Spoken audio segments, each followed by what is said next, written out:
Hi friends, my name is MD Sakib Iqbal. आज हम लोग ट्वेल्थ क्लास का एक और चैप्टर द आर्टिस्ट पढ़ेंगे, जिसके राइटर है शिगा नोया। ये बहुत ही अच्छी स्टोरी है जिसे हम लोग पढ़ेंगे और समझेंगे कि ये स्टोरी क्या है। चलिए स्टार्ट करते हैं। Shiga Naoya was born in 1883। Shiga Naoya का जो जन्म है वो 1883 ईस्वी में हुआ। कब हुआ?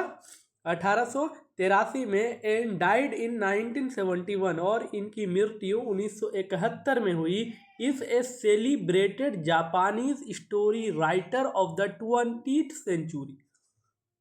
देखिए, कह रहा 20वीं शताब्दी के ये जापान के लघु कथा लेखक जाने माने थे। यानी कि 20वीं शताब्दी में ये छोटी छोटी कहानियों के लिखने वाले, जापान के छोटी छोटी कहानियों के लिखने वाले बहुत ही अच्छे और जाने माने लेखक थे। He wrote very sensitively about his people and their culture. अपने लोगों के बारे में और उनकी संस्कृति के बारे में इन्होंने बहुत ही संवेदनशील तरीके से लिखा। द आर्टिस्ट जो हम लोग पढ़ने वाले हैं, unfolds before us the world of a talented Japanese boy. ये जो अनफॉल्स का मतलब समक्ष होता है, प्रदर्शित करना होता है, दिखाना होता है। ये जो द आर्टिस्ट है ना, इसमें जो राइटर शिगा नोया है वो हम लोगों के सामने एक टैलेंटेड, बहुत ही टैलेंटेड जापान का एक लड़का है, जापानीज बॉय है, जिसको दुनिया के समक्ष लाता है, दुनिया के समक्ष प्रकट करता है, जिसका नाम क्या है? सिबेई। उस लड़के का नाम सिबेई है। इट्स सो, यह दिखाता है, how the adult world often causes damage to such talent. यह हमको यह दिखाता है कि कैसे एक वयस्क समाज, एक वयस्क यानी एडल्ट वर्ल्ड, वयस्क समाज इस प्रकार की प्रतिभाओं को नष्ट कर देता है, नष्ट करने का कारण भी बनता है। कहने का अर्थ है कि लड़के में कुछ टैलेंट होता है, किसी भी लड़के में, हर लड़कों का अलग अलग प्रतिभा होता है। किसी को खेलने का शौक, कोई पढ़ने में तेज़ होता है, कोई दौड़ने में तेज़ होता है। मतलब हर लड़के का कुछ ना कुछ अलग अलग टैलेंट होता है। और शिगा नोया ये सब बतलाने की कोशिश कर रहे हैं कि किस तरह से समाज जो है ना, वो लड़के की बर्बादी का, उसकी प्रतिभाओं को नष्ट करने का कारण बनता है। चलिए हम लोग कहानी शुरू करते हैं।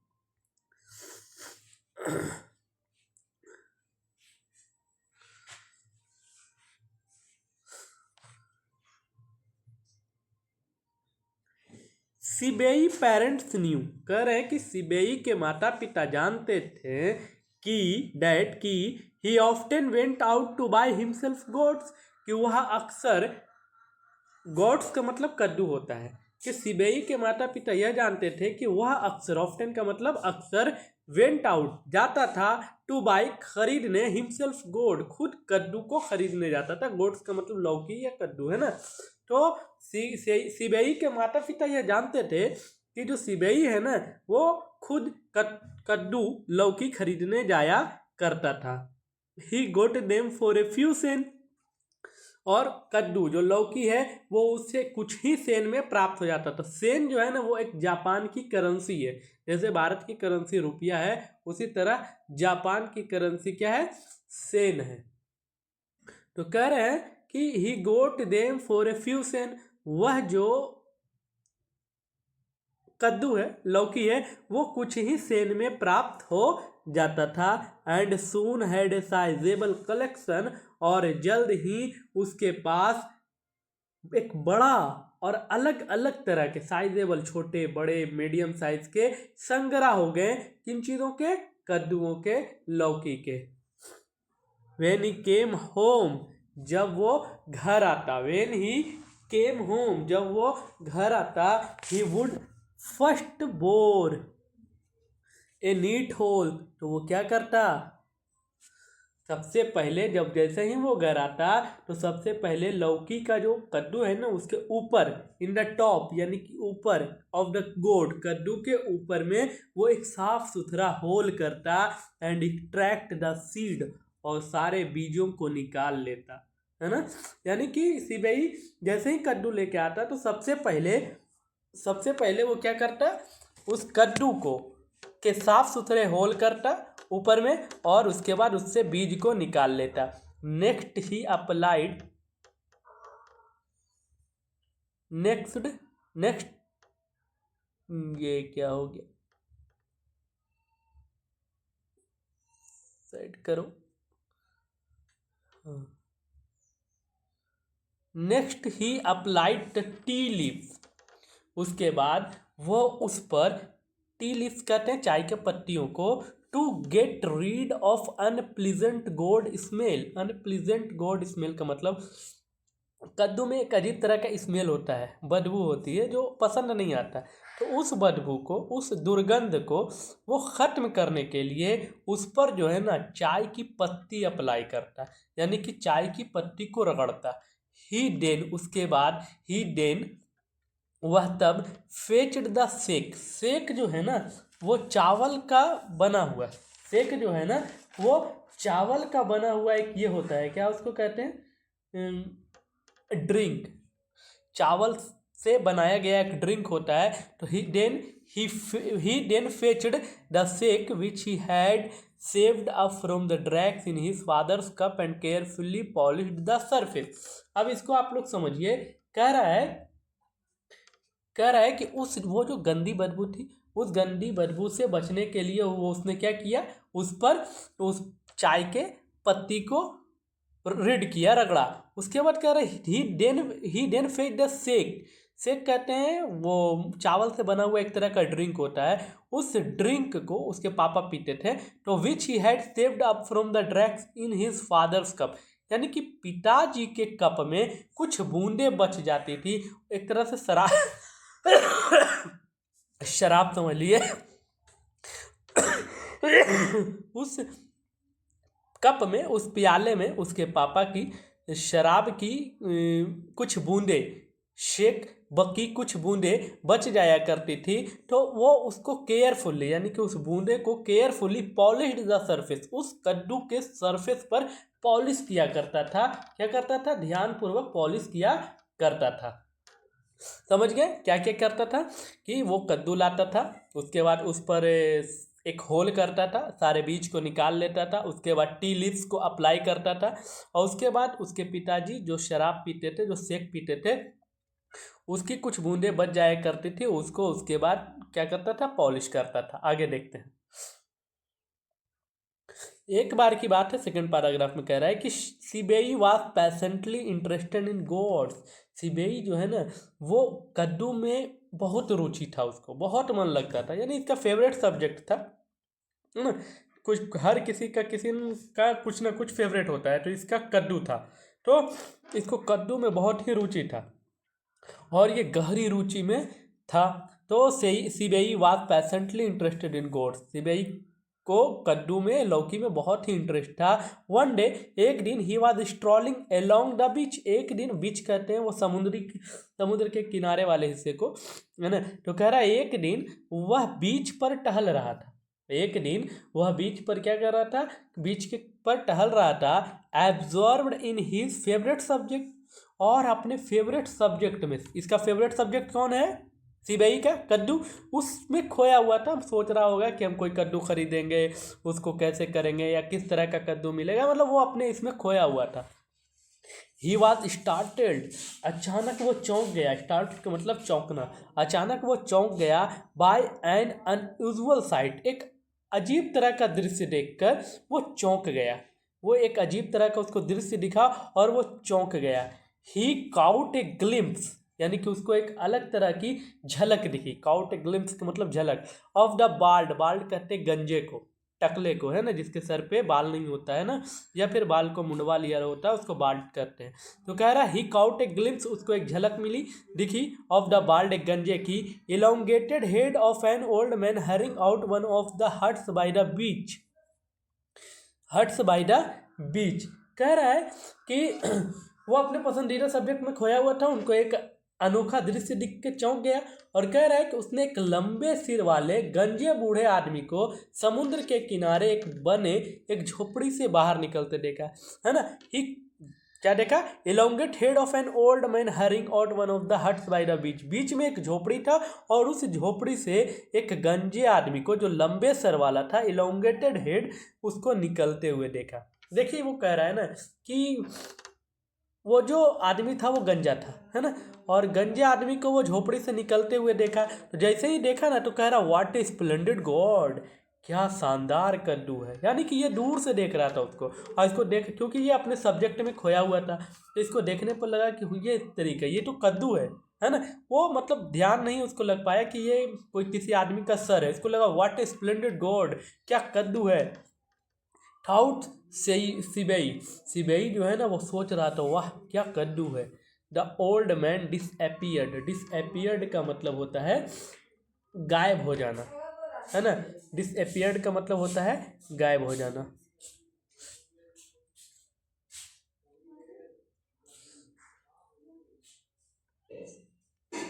फ्रॉम साइट, अब क्या हुआ कि उस दृश्य से वो जो सर दिख रहा था वो क्या हो गया? गायब हो गया, क्योंकि वो कद्दू तो था नहीं, वो किसी गंजे आदमी का क्या था? सर था। तो वो वहां से क्या हो गया? गायब हो गया।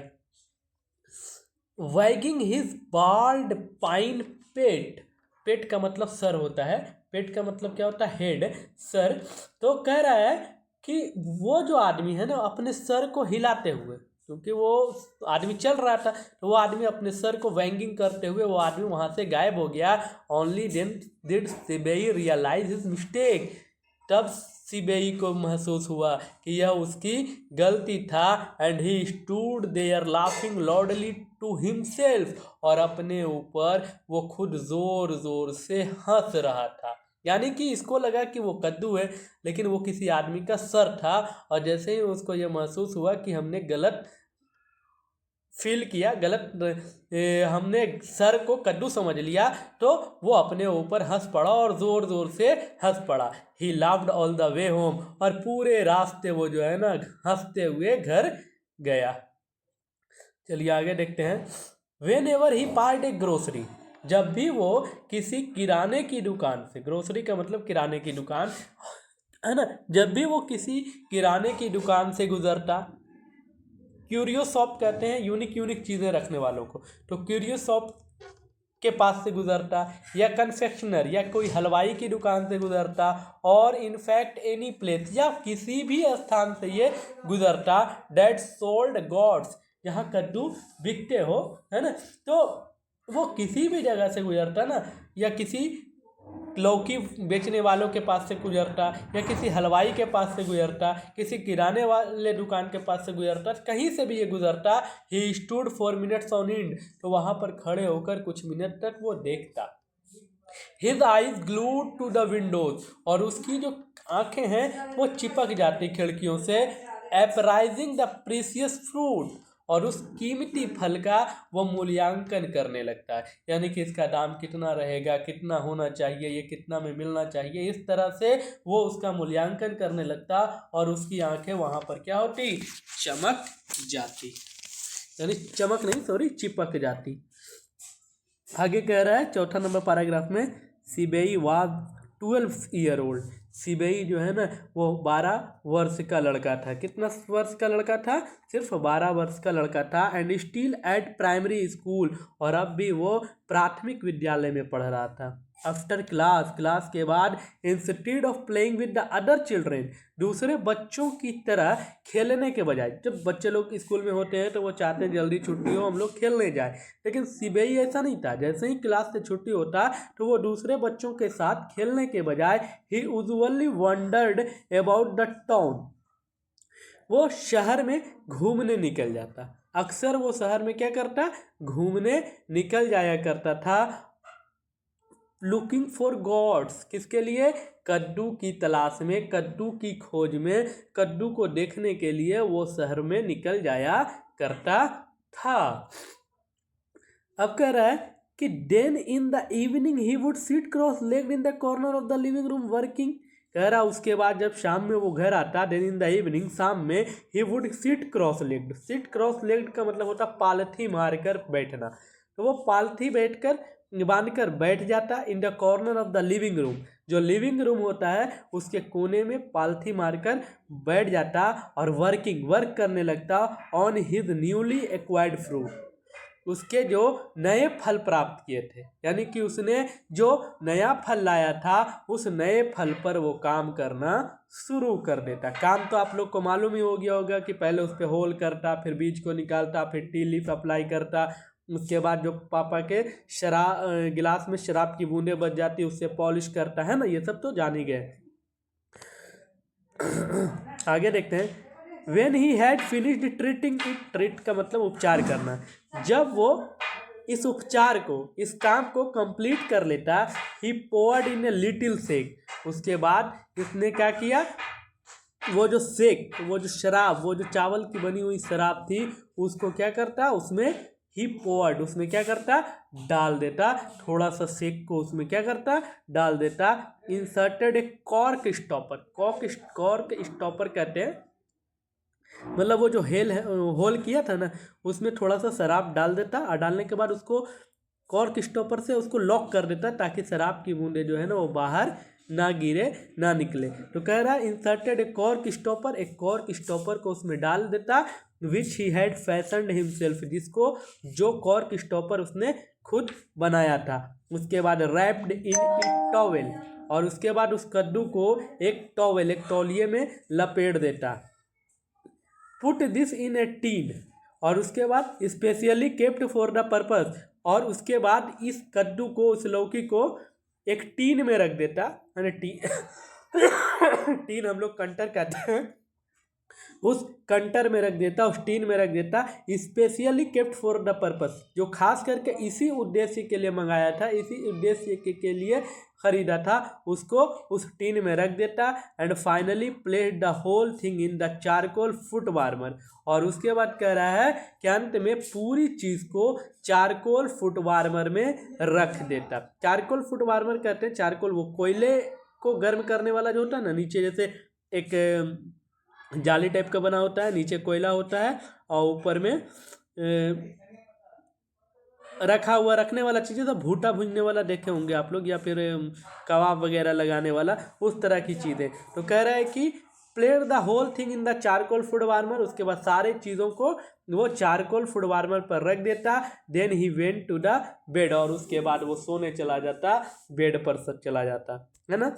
यानी कि अब तक हम लोग जाने कि वो कद्दू पर क्या करता था, होल करता था, बीजों को निकालता था, टी अप्लाई करता था, उसके बाद पापा के जो ये बचे होते थे शेक, उसको पॉलिश करता था। बाद में हमने ये जाना कि उसके बाद उसमें थोड़ा सा और शेक डालता था, और उसके बाद उसको क्या करता था, कॉर्क स्टॉपर से लॉक कर देता था। उसके बाद टॉवेल में लपेट के एक टीन में रख देता, और टीन सहित फुट वार्मर, चारकोल का जो फुट वार्मर होता था उस पर रख देता, और उसके बाद रात में वो सोने चला जाता।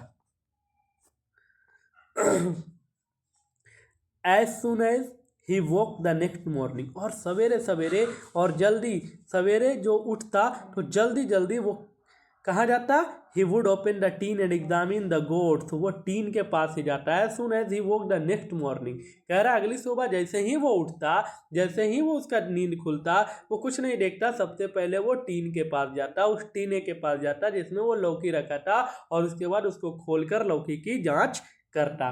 The skin would be थ्रूली damp from the overnight treatment, और कह रहा है कि रात भर जो उसने उस टीन के साथ foot warmer, charcoal foot warmer हो जो कोयले के ऊपर रखा था, जिसके वजह से, जिसके गर्मी से वो क्या होता, थोड़ा सा उसकी त्वचा नम हो जाती, डैम्प हो जाती, मतलब थोड़ा सा उसको हम लोग गीला कहते हैं, नमी कहते हैं, है ना, हो जाता उस रात भर के उपचार से। ओवरनाइट ट्रीटमेंट, रात भर के जो उपचार थे ना उसके, उससे उसकी जो त्वचा थी, उसकी जो स्किन थी वो थोड़े डैम्प हो जाती, नम हो जाती।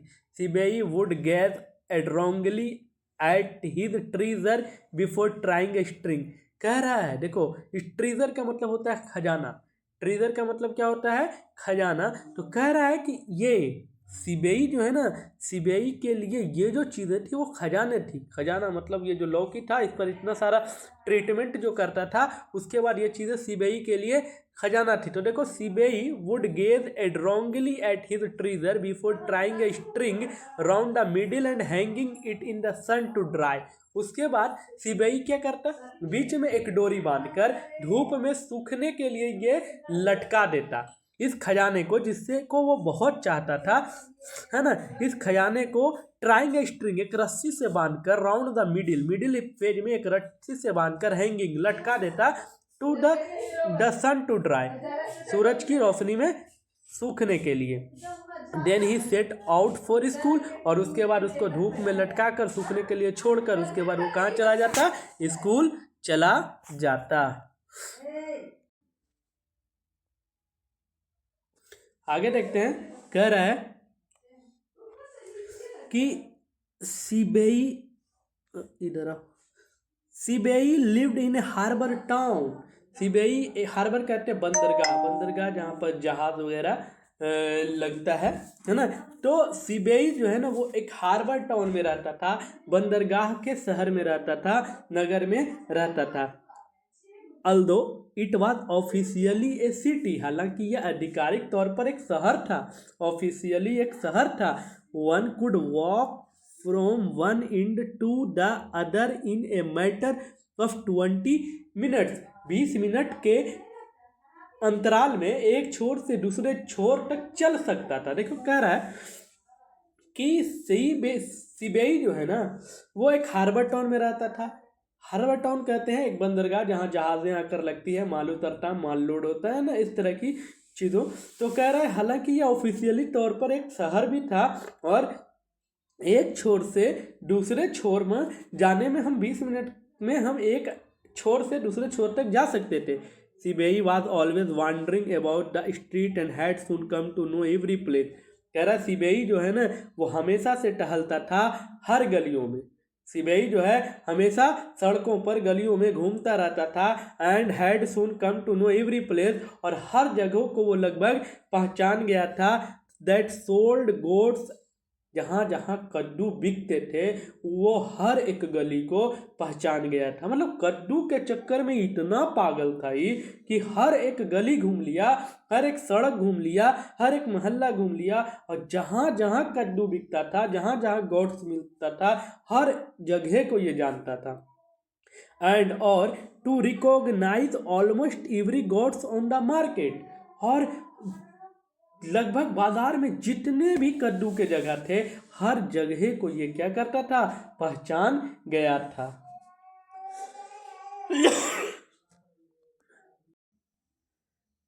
7वां नंबर पैराग्राफ देखते हैं।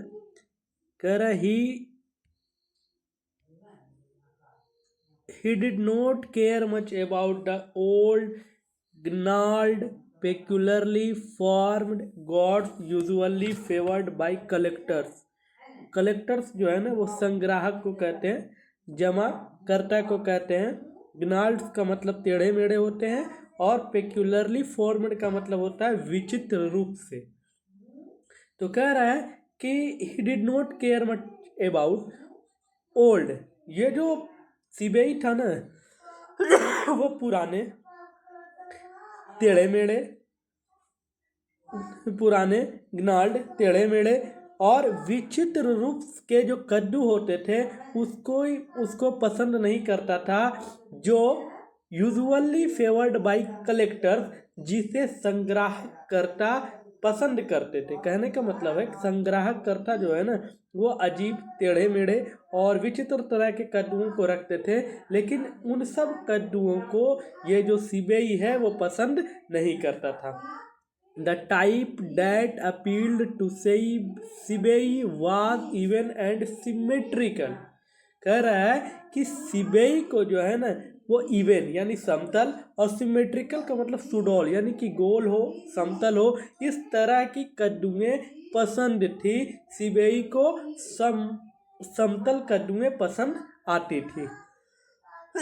यानी कि जो कलेक्टर्स होते थे, संग्राहकर्ता होते थे, उनको टेढ़े मेढ़े कद्दू पसंद थे, लेकिन सीबेई को इस तरह की कद्दुएं पसंद नहीं थी, उसको सुडौल और समतल कद्दुएं पसंद थी। आगे देखते हैं, कहता है कि that youngest of yours only seem to like the ordinary looking ones, said a friend of his father who had come to call। देखिए इसको फिर से देखते हैं।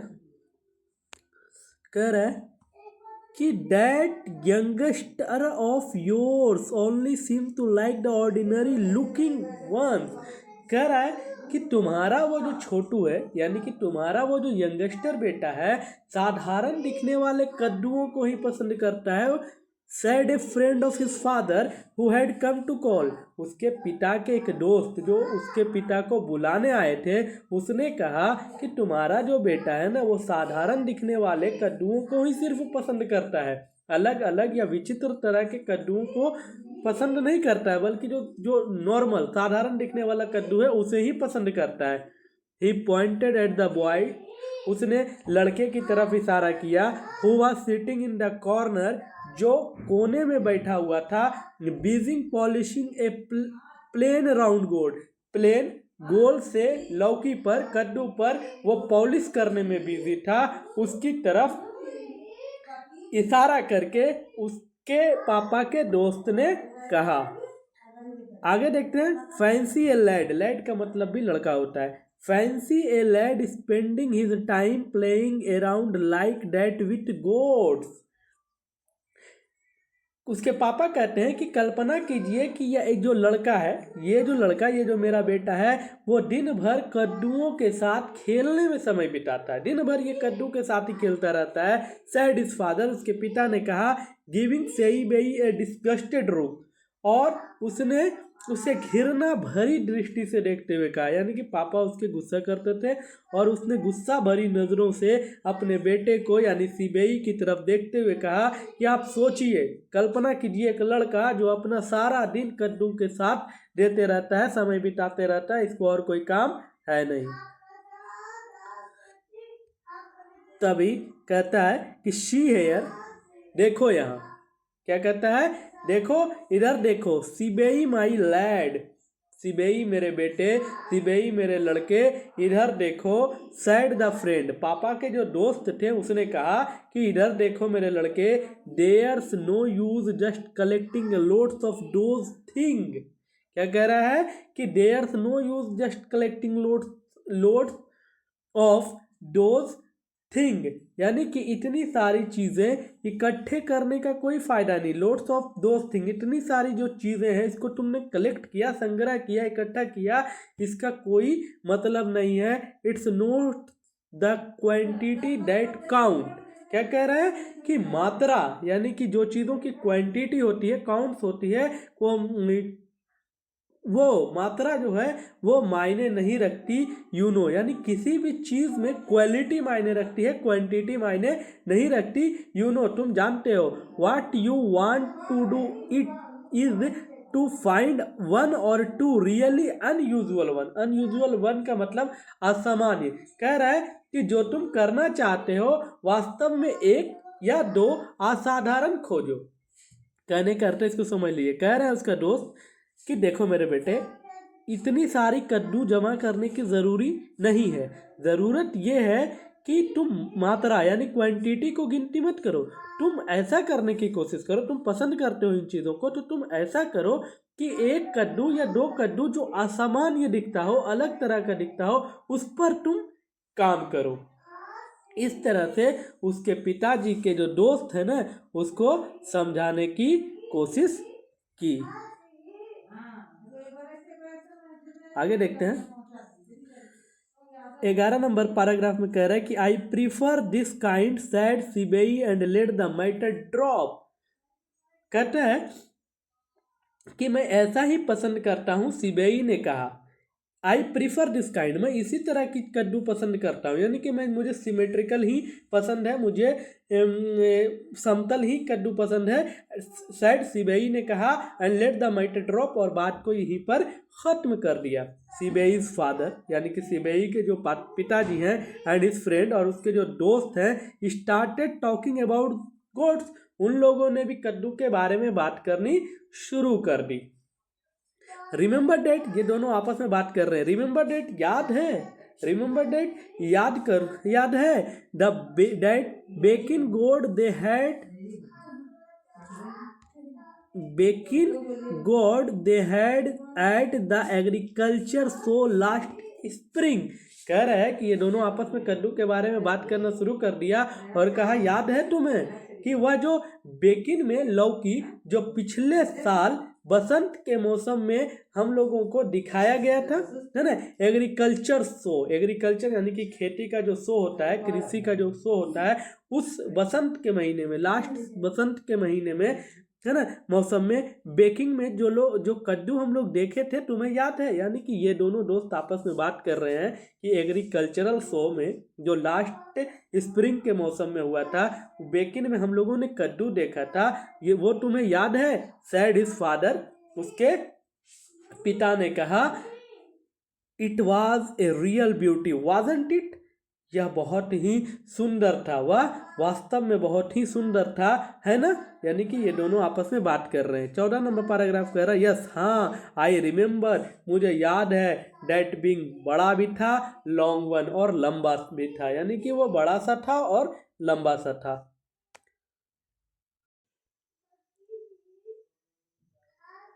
ये 14 पैराग्राफ तक हम पढ़ा दिए हैं। इसका अगला वीडियो नेक्स्ट पार्ट में आएगा, और वीडियो अगर आप लोगों को अच्छा लगे तो लाइक करें, सब्सक्राइब करें, कमेंट करें और अपने दोस्तों को ज़रूर शेयर करें। आप लोगों का बहुत बहुत शुक्रिया। मिलते हैं नेक्स्ट वीडियो में।